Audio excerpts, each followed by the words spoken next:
You are listening to the Thinking Effect podcast with Ortal Green and Lillian Kriegler. Welcome to the Thinking Effect podcast with Lillian and Ortal.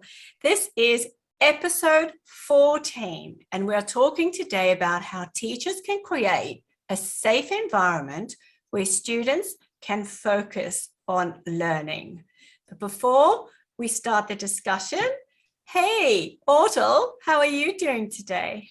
I'm wonderful. Thank you, Lillian. I'm very happy we're doing an episode on that because it's such an important topic. So I'm really glad to, talk about it and share a few things with educators around the globe. Yes, I mean, safety and security and a sense of belonging is always important and always has been, but particularly after COVID, where, no part of the globe is immune from the effects of the COVID pandemic. And there's been a lot of stress on teachers and students trying to keep education and learning flowing. But now it seems that a lot of children are pouring back into the classroom. But, they are not the same. The classroom's not the same. And you can never pick it up from the moment where you left it off. So this episode is trying to explore what can we do in the classroom now to ensure that students come back and fit in and feel like they belong and feel safe in our classrooms. Yes, definitely. And I think probably most of us, if not all of us, are facing, a post-traumatic syndrome at the moment. COVID and with all the restriction around COVID has impacted us in such a profound way and in such a negative way. And so we need to slow down and acknowledge that we're not the same people. As a teacher, I've been through a lot. My students have been through a lot. And we all come now back to school, to the classroom, with a lot of baggage and a lot of maybe emotional and mental problems and difficulties. And so it's important to take the time, slow down and really understand, okay, where are we? Where are my students at the moment, where they are? Because you need to meet them where they are. They can't just jump in, like you said, back into, okay, let's just continue with where we stopped.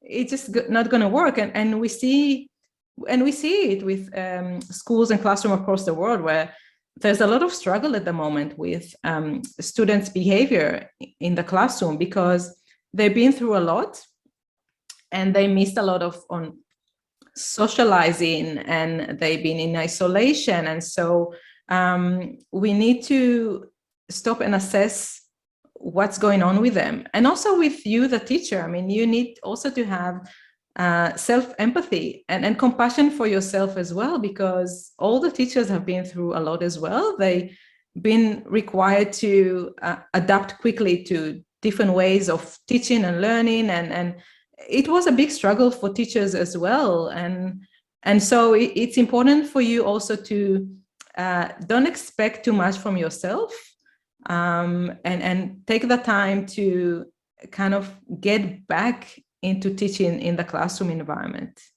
Yes. I mean, we're, in the schools that I've been helping and supporting teachers, sometimes even this period of time when we've come back out of isolation has continued to be extremely difficult because so many children are absent.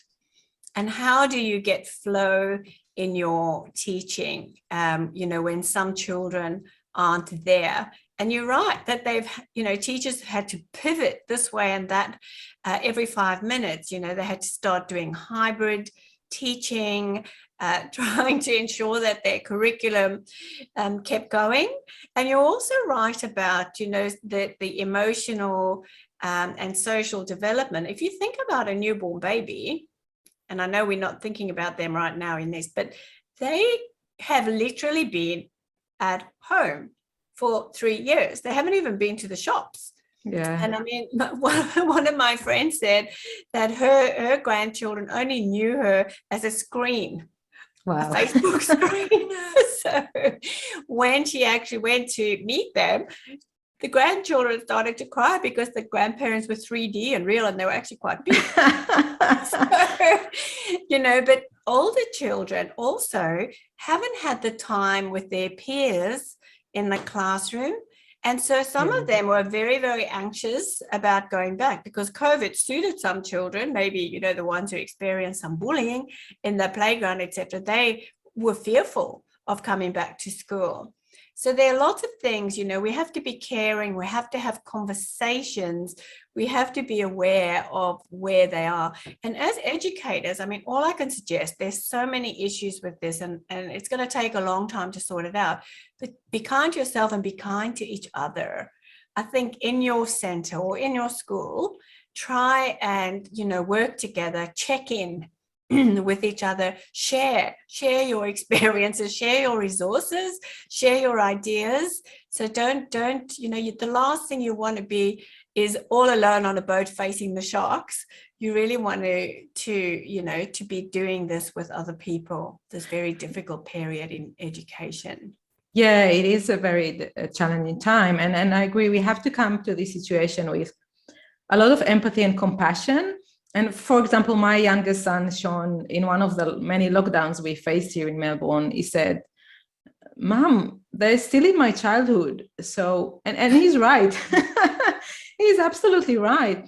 And so as grown-ups, we need also to put ourselves in our children's shoes and think, okay, how does it look from where they are, where they were locked in home here in Melbourne almost for 2 years, not seeing their friends, not interacting, not engaging. It's I can't even imagine such a childhood. It's not definitely far from normal childhood and what a child should experience. And so when you come to the classroom, one of the things you can do is have an open discussion with your students. And I know as teachers, sometimes we might worry about being vulnerable and sharing our feelings with our students, but I think it's very important for you to do so. And obviously you don't need to share everything, and some things are not appropriate to share with young children, but you can share with your students your own struggles and how you feel as a result of COVID and all of this restriction. And actually just the fact that you share this with them will help you form a much stronger bond and connection with your children, and they will appreciate you more for being honest and trusting them and sharing what's really going on with you.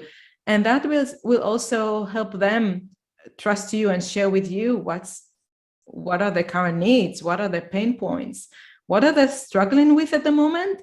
And having that honest conversation will help you understand what your student need and what kind of environment you need to create for them in order to meet the current needs, which obviously are different than pre-COVID.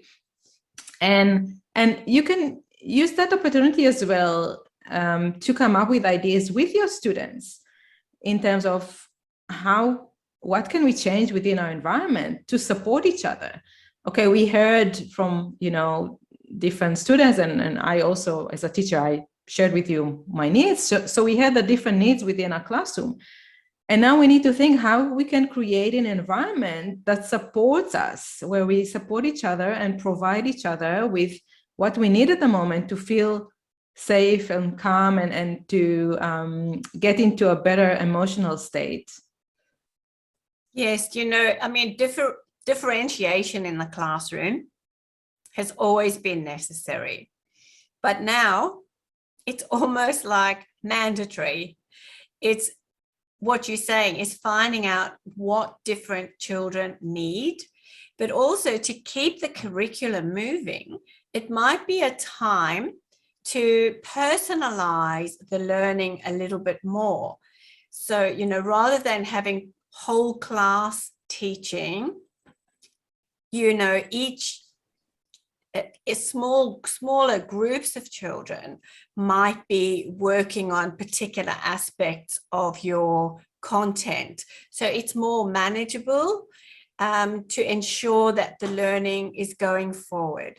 So giving them different ways to approach the content, to give them unique projects to follow, and you there as a facilitator and a supporter, and making sure that the steps are being taken to go forward, because then at least they're experiencing this sense of success, and then because it's their special project, they really love it. I mean, I've worked with children where they were all writing their own story. And so if 1 or 2 children weren't there, or 3 children or 5 children, nothing stopped. You could still continue. And, one group of children might go to the library and work with the librarian for the morning. So we were all working on the same thing, but in differentiated ways. So that the children then feel like at least they're making progress, and we're not all on hold waiting for education to start again. So yeah, differentiating is one of the key things at the moment to give them a sense of self, and for them to feel like they're belonging in the classroom and in the learning process. Yeah, it's very important. That sense of belonging is really crucial. And I see it also as an opportunity to involve parents in this process, and as an opportunity to strengthen the community, the school community. Parents play a big role within the school community, and involving them in what you're doing with your students, firstly, will help them understand where their children are, and also to know what you're doing as a teacher to support their children within the school environment. And then you can share with them what they can do at home to support it, because we're all working together, right? The educator with the parents and the students, we all working together to achieve the same goal. And so it's important to have an open conversation with parents and as well, and include them in what you're doing, in what the children experience at school, etc. That will benefit everyone involved. Yes, I mean, at one of the schools where I was working, the parents weren't even allowed, as we know, on into the building for a while. So they were thinking about what are the ways that we can make the parents feel welcome at the gate and in the car park, so that they feel like they are part of this process. And what the children did was they wrote postcards for their parents, just saying how they missed them coming in the classroom, but here were some of the things that they were doing. So there's like a physical thing about communicating, where the normal, there is no kind of normal, and I don't think we are going back to normal. We'll have a new normal. But you're right, engaging with parents it's always important, but even more important now as we try and find our way in the current education climate. Yeah, I love this story. I love how they took the time and thought about, wow, the parents feel disconnected from school. So how can we bring them closer? How can we make them feel involved and included? That's brilliant, because I haven't seen many schools do so. Definitely not in my boys' school, where parents have been just disconnected and kind of remote from school and the learning experience, which is not a good thing. And this is why I think now we need to spend time on building back that sense of community, that closeness with the parents and the families of our students. Yeah, well, particularly because so many parents bore the brunt of that homeschooling, so a lot was placed on the plates of parents as well. And so, finding out maybe also what their experiences have been, because there were maybe some positives that came out of, them working with their children, seeing how their children learn, understanding what teachers are providing. I do think that maybe respect for teachers did rise a little bit, but yeah, we are all in it together. Parents, children, teachers, and the broader community, because we need the support from beyond school communities to get things back on track. And I mean, again, to go back to the Reggio Emilia, they see things in a triangle. So parents, students, and teachers all working together within this environment, so that we can understand each other's perspectives and the difficulties and the goals and the wishes for each of those different communities. Of course, yeah. And it's important to, from all sides, to keep an open mind and come up to this conversation with empathy and compassion, and understand that different people have different experience and have different views and perspectives. And so being willing to hear and see the other person, accept their experiences, and together see how we can build now a better environment coming out of COVID, how we can, it's an opportunity actually to design a better learning environment and design a stronger community. Yes, you're so absolutely perfectly right. So the what of our conversation today is, that teachers can create a safe environment where children can focus on learning. When we are in a struggle, very often we're in flight, fight, or freeze. And I think, we'll see children with each of those things. They'll be trying to run away. They'll be arguing with you or each other or their parents, or they're just frozen. So we want an environment where children get through that sense of survival to actually be able to learn. The why is that, we can't stop the learning process and wait for things to just get better by themselves. We have to be proactive. And the how is to open our ears, listen to different perspectives, listen to the needs, then to plan for those needs, to create an environment, design learning that is going to help children go forward, even if it's in different ways than we've worked before, including parents, and creating and building a strong community where education is important and where education goes forward. Thank you. That was a wonderful summary, Liliane. And again, we love hearing from you, wonderful teachers from around the globe. So please write to us to the Thinking Effect podcast at gmail.com and share with us your stories. Share with us how you're handling post-COVID, how you're handling going back to school, what's going on in your classroom, and what are you doing to create a better and supportive learning environment for your students post-COVID. We love hearing from you, so feel free to write to us. That's right. Well, look after yourselves and look after each other. And next week we'll come back, and our new episode is how can teachers create a classroom culture where great thinkers can thrive?